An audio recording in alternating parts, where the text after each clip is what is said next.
Hi, I have a really interesting question I want to pose to everybody and see if you know the answer. So my question is, what do you think is the single biggest killer, or what category is the single biggest killer of people here in the UK under the age of 70? What do you think more people under the age of 70 in the UK die from prematurely, should we say, than anything else? So Public Health England really divides causes of death into three very broad categories. So the first category is injury.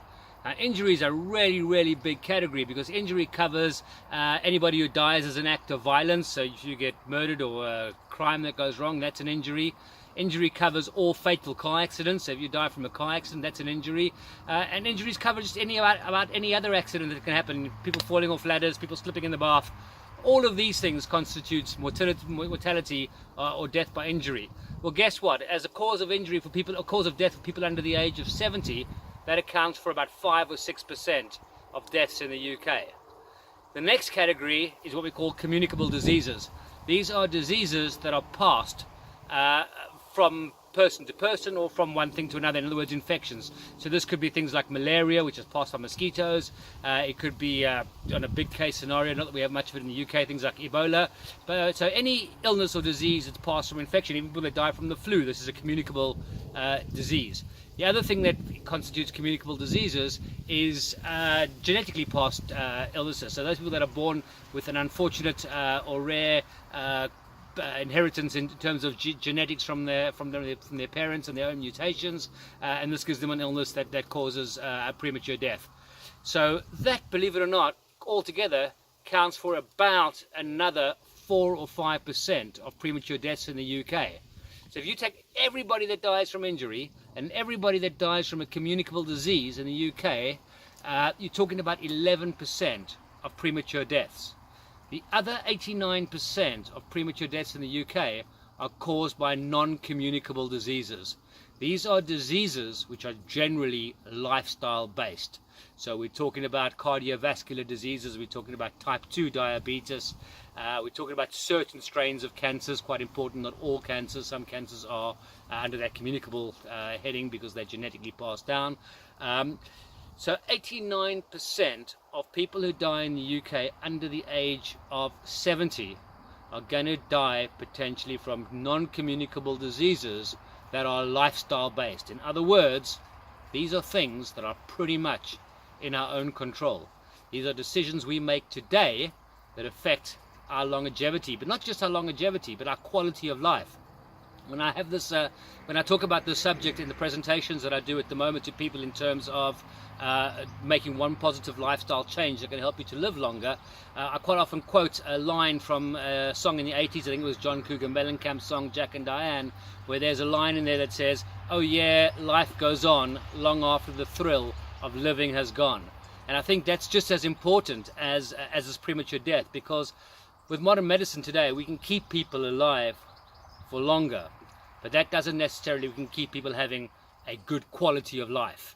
All right, I don't want to be one of those people when I'm 75 that needs to get help to get in and out of a chair. I don't want to be bedridden. I don't want to be a burden on my family. I want to be somebody who's still out and about, that's going about and enjoying myself, that can take myself somewhere, hopefully driving a car, and really just be able to be self-sufficient for as long as possible. But you can't think about that when you're 70. You need to think about that now. I'm 52 at the moment. You need to think about that when you're in your 40s, when you're 50, when things like muscle sarcopenia are coming into play.